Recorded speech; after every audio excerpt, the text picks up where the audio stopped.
surrounded by bad bosses and lazy employees. How to Deal with Idiots at Work is another insightful book by Swedish behavioral expert Thomas Erikson. In this follow-up to his popular Surrounded by Idiots, Erikson addresses the complexities of workplace dynamics and explores how to manage challenging relationships with both incompetent leaders and difficult colleagues. His central theme revolves around understanding different personality types and using that knowledge to navigate a wide range of workplace challenges, from dealing with toxic bosses to managing underperforming employees. The color-coded personality model, as in his other works. Erikson structures his discussion around his color-based personality model, which categorizes people into 4 primary personality types. 1. Red dominant. Reds are assertive, direct, and highly focused on achieving results. They are natural leaders, but their strong-willed nature can make them appear domineering or aggressive. Reds are action-oriented and dislike inefficiency or indecision. 2. Yellow, influential. Yellows are sociable, enthusiastic, and great at communication.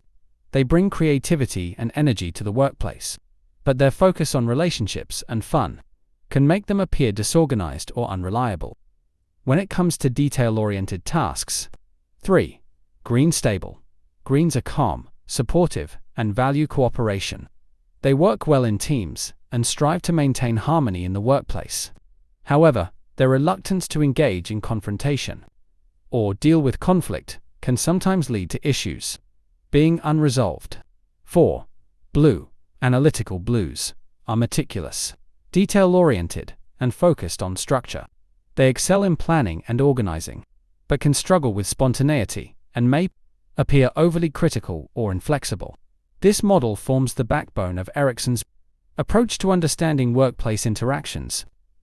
By recognizing your own personality type and those of your colleagues or bosses, you can adjust your communication style and expectations to manage these relationships more effectively. Bad bosses. Understanding toxic leadership. Erikson's book places a significant emphasis on how to cope with bad bosses, which can be one of the most demoralizing aspects of work. He breaks down bad leadership into several types, each linked to different personality colors. Red bosses. Dominant, red. Bosses are often highly driven and focused on results. While this can be beneficial for achieving goals, it can also lead to a toxic work environment if not tempered by empathy. Red bosses tend to push their teams aggressively, expecting high performance and quick outcomes, and may ignore employees' needs for support or feedback. Employees may feel bullied or undervalued under a red boss, especially if they fail to meet the boss's demanding standards. Yellow bosses. Influential. Yellow bosses are charismatic and creative, but their leadership can be inconsistent. While they are excellent motivators and can inspire creativity, they often lack the structure needed for effective management. This can lead to chaotic work environments where deadlines are missed and priorities constantly shift. Employees may feel confused about their roles or overwhelmed by the lack of clear direction. Green bosses. Stable. Green bosses are compassionate and value a harmonious workplace. While this can create a pleasant atmosphere, it can also lead to a lack of decisiveness and accountability.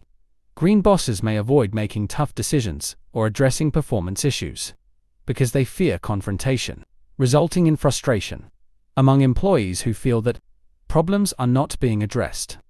Blue bosses. Analytical. Blue bosses are highly organized and methodical, but their emphasis on detail can become overwhelming. They often focus on perfection, setting unrealistic standards and micromanaging their teams. Employees may feel stifled or frustrated under blue bosses because of the excessive focus on minor details and the lack of flexibility in their approach. Erikson emphasizes that regardless of the personality type of a bad boss, the key to managing the situation is understanding what drives their behavior. By recognizing their strengths and weaknesses, employees can adapt their communication style to minimize conflict and improve the relationship. For example, with a red boss, it's important to be direct and show confidence, while with a blue boss, providing detailed information and thorough planning can ease tensions. Lazy employees. Managing underperformers. On the other side of the equation, Erikson also addresses the challenge of managing underperforming or difficult employees. Just as there are different types of bad bosses, employees who don't meet expectations can come in different forms, often related to their personality type. Red employees. Dominant, red employees may underperform not because they are lazy, but because they feel unchallenged.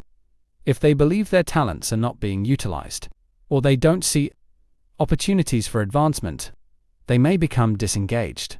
Reds need to feel that they are making an impact, and providing them with leadership opportunities or setting clear, ambitious goals can help re-engage them. Yellow employees. Influential yellow employees can be full of energy and ideas, but they may struggle with consistency and attention to detail. Their sociable nature may lead them to prioritize socializing over work, and they may appear lazy or disorganized as a result. To manage yellow employees effectively, it's important to set clear expectations and provide structure, while also giving them space for creative expression. Erikson suggests that the key to managing difficult employees is to understand their motivations and tailor your approach accordingly. By recognizing their personality type, managers can address the root causes of underperformance, whether it's a lack of motivation, fear of failure, or confusion about expectations. Clear communication, setting measurable goals, and providing feedback tailored to the employee's personality type can help improve performance and morale. Navigating workplace politics. In addition to bad bosses and lazy employees, Erikson also delves into the complexities of workplace politics, which can further complicate professional relationships. He argues that understanding personality types can also help navigate power dynamics and office politics. Whether you're dealing with a manipulative colleague or trying to advance your career without stepping on toes, red personalities, for example, may thrive in competitive environments but can alienate others if they are too aggressive. Yellow personalities may excel at networking, but may struggle with maintaining credibility if they are seen as all talk and no action. Greens may avoid politics altogether, but this can leave them vulnerable to being overlooked or taken advantage of. Blues, while often brilliant strategists, may struggle with the social aspects of workplace politics, preferring to stay out of the fray. By understanding the different dynamics at play, Erikson suggests that employees can position themselves more effectively within the workplace and build stronger relationships with colleagues, even in highly political environments.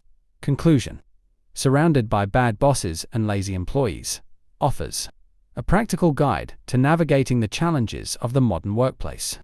Using Erikson's color-based personality model as a framework for understanding different types of people, the book emphasizes that whether you're dealing with an overbearing boss, a disengaged employee, or the intricacies of office politics, the key to success is recognizing the underlying motivations behind people's behavior and adapting your communication and management style accordingly. By fostering self-awareness and improving interpersonal skills, readers can not only survive but thrive in difficult workplace environments, turning potential conflicts into opportunities for growth and collaboration.